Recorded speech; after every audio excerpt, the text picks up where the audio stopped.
जर तुमचं वजन थोडंसं जास्त असेल किंवा तुम्ही थोडेसे गुटगुटीत असाल तर छानच दिसतात गुटगुटीत लोक, पण तुम्हाला जर बारीक दिसायचं असेल, छानपैकी तुमची फिगर अशी फ्लॉन्ट करायची असेल, तुम्ही तुमच्या कपड्यांमध्ये छोट्या छोट्या टिप्स आणि ट्रिक्स फॉलो करू शकता जेणेकरून तुम्ही छानपैकी बारीक दिसाल।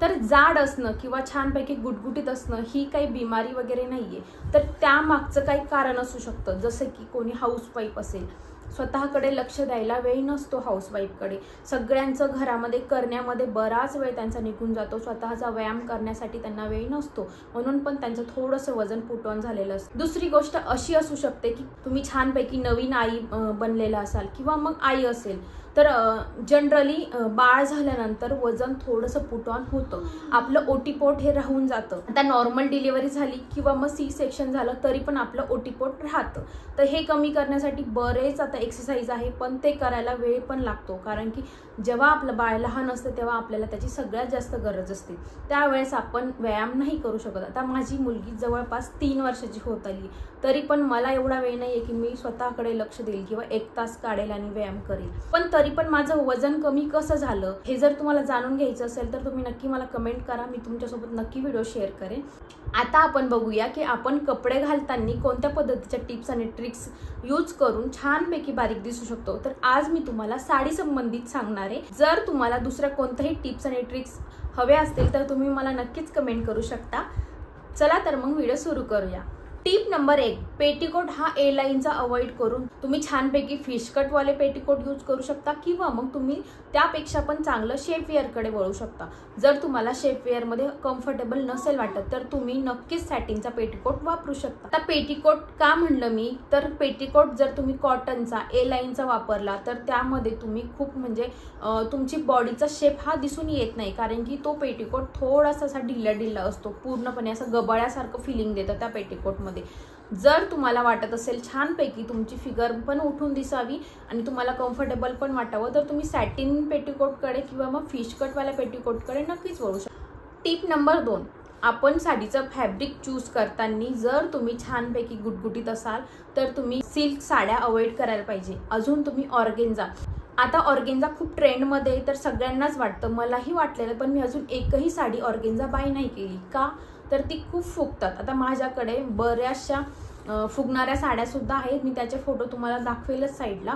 तर ते म्हणजे माझी फिगर एवढी बारीक असून, मी छानपैकी बारीक असून तरी सुद्धा त्यामध्ये मी थोडीशी जाड हेल्दी असे वाटत होते, म्हणून मग मी ऑर्गेन्झा अवॉइड केलं। तुम्ही सुद्धा छानपैकी ऑर्गेन्झा साडी अवॉइड करू शकता, त्याऐवजी तुम्ही बऱ्याचशा वेगवेगळ्या साड्या येतात त्या तुम्ही चूज करू शकता, जसे की जॉर्जेट झाली, शिफॉन झाली, ब्लेंडेड कॉटन सुद्धा तुम्ही घालू शकता। अशा पद्धतीचे तुम्ही नक्कीच फॅब्रिक चूज करू शकता जर तुम्हाला छानपैकी बारीक दिसायचं असेल। आता तुम्ही थोडेसे हेल्दियर साईडला असेल तर बारीक प्रिंटची, डिझाईनची म्हणजे छोटे छोटे प्रिंट असलेली साडी निवडणे, तर हो खूप जास्त मोठ्या प्रिंटची जर तुम्ही साडी निवडली तर तुम्ही थोडेसे आहे त्यापेक्षा तुमचं जे इमेज तयार होणार आहे ती थोडीशी मोठी वाटते। जर तुम्ही छोट्या छोट्या प्रिंटची साडी निवडली असा आभास होतो की छानपैकी बारीकच आहेत, तर तुम्ही हे सुद्धा एक ट्रिक यूज करू शकता तुम्हाला जर बारीक दिसायचं असेल तर। आता तुम्ही साडी चूज करताना बॉर्डरकडे सुद्धा लक्ष दिलं पाहिजे, तर छानपैकी बारीक दिसायचं असेल तर छोट्या बॉर्डरची साडी घालायची किंवा मग अगदी आता पूर्ण बॉर्डरलेस साड्या सुद्धा येतात शिफॉनमध्ये, त्यामध्ये सुद्धा खूप उठून आणि खूप सुंदर दिसू शकतात तुम्ही, तर तशा साड्या सुद्धा तुम्ही चूज करू शकतात। पण तुम्हाला जर पार्टीवेअर वगैरे साड्या चूज करायच्या असेल तर तुम्ही अगदी कमीत कमी बॉर्डरवाल्या साड्या नक्कीच निवडायला पाहिजे। मोठ्या काठांच्या साड्याने काय होतं, थोडंसं आपलं वेट जास्त आहे असं आभास होतो, तर त्याऐवजी तुम्ही छानपैकी बारीक काठांची छोट्या लेसच्या साड्या म्हणा किंवा छोट्या बॉर्डरच्या साड्या नक्कीच घालू शकता। आता साडीमध्ये उठून दिसण्यासाठी एक पार्ट इम्पॉर्टंट असतो, तो म्हणजे ब्लाऊज। तर ब्लाऊज चूज करताना तुम्ही नक्कीच छोट्या छोट्या गोष्टींकडे लक्ष देऊ शकता, जसे की मग ब्लाऊजची उंची म्हणा, तर तुम्ही छानपैकी बारीक दिसायचं असेल तर तुम्ही ब्लाऊजची उंची थोडी वाढवायला पाहिजे, कारण की कमी उंची ठेवली तर तुमचा पाठीचा भाग जास्त दिसेल आणि जे लोक हेल्दी असतात त्यांच्या पाठीच्या भागावरती सुद्धा खूप जास्त फॅट जमा झालेलं असतं, तर ते दिसू नये यासाठी तुम्ही थोडीशी उंची जास्त ठेवा तुमच्या ब्लाऊजची, जेणेकरून तिथलं फॅट तुम्ही लपवू शकाल आणि छानपैकी तुमची फिगर पाठीमागून सुद्धा खूप छान दिसेल। स्लीव्ज कडे तुम्ही विशेषतः लक्ष द्यायला पाहिजे, जेणेकरून तुमचा जो दंडाचा भाग आहे तो तुम्ही छानपैकी लपवू शकता. ज्यांचं कोणाचं वेट पुट ऑन झालेलं असतं त्यांचा वेट इथे सुद्धा पुट ऑन झालेलं असतं, तर तुम्ही जर इतक्या साईजचा ब्लाऊज घातला तर इथून पुढं तुमचा असा जो दंड दिसणार असतो तो खूप जाड म्हणजे मोठा दिसणार असतो. तर तुम्ही छान इथं एल्बोपर्यंत घालू शकता किंवा मग फुल स्लीवचे ब्लाऊज सुद्धा घालू शकता. तर तुम्ही स्लीव्समध्ये सुद्धा छानपैकी एक ही ट्रिक यूज करून जो हाताचा भाग आहे हा छोटे दिसायला सुद्धा मदत होते आणि छानपैकी लांब हात आहे आणि छानपैकी बारीक आहेत असं सुद्धा दिसायला मदत होती.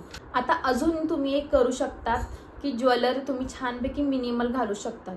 आता समजा तुम्हाला कार्यक्रमासाठी जायचंय तर तुम्हाला नक्कीच छानपैकी ज्वेलरी घालायला लागेल, तर तुम्ही काय करू शकता, छानपैकी एखादी कोल्हापुरी साज घालू शकता. आता सगळ्यात इम्पॉर्टंट गोष्ट म्हणजे साडी कुठून खोसायची. तर हाय वेस्टला साडी म्हणजे आपल्या नाभीच्या थोडंसं वरती साडी, तिथूनच आपण साडी नेसायला चालू करायची. तर का, तर जेव्हा केव्हा आपलं वजन जास्त असतं तेव्हा आपला पोटाचा भाग सुद्धा खूप जास्त असतो आणि जनरली जे कोणी आई असेल तर त्यांचं ऑब्व्हियसली पोट असतं म्हणजे असतंच, ते जात नाही.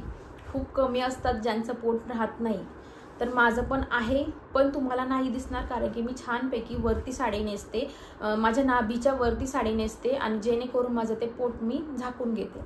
तर अशा पद्धतीने तुम्ही सुद्धा साडी नेसू शकतात. आणि सगळ्यात इम्पॉर्टंट गोष्ट म्हणजे आपण साडी कशा पद्धतीने नेसायची जेणेकरून आपण बारीक दिसाल. ह्या टिप सुद्धा मी तुमच्यासोबत शेअर करणार आहे. टिप नंबर 1, आता मी याच्या आधी सुद्धा एक शॉर्ट माझा व्हायरल सुद्धा झालेला आणि खूप बऱ्याच लोकांना आवडलेला की साडी नेसताना आपण निर्याच्या तिथला भाग डाव्या साईडचा थोडासा पदर सोडायचा आणि तो आतमध्ये या साईडला ओढायचा. तर मी साईडला लावेल नक्कीच त्याचा व्हिडिओ, तो तुम्ही बघू शकतात म्हणजे तुम्हाला कळेल.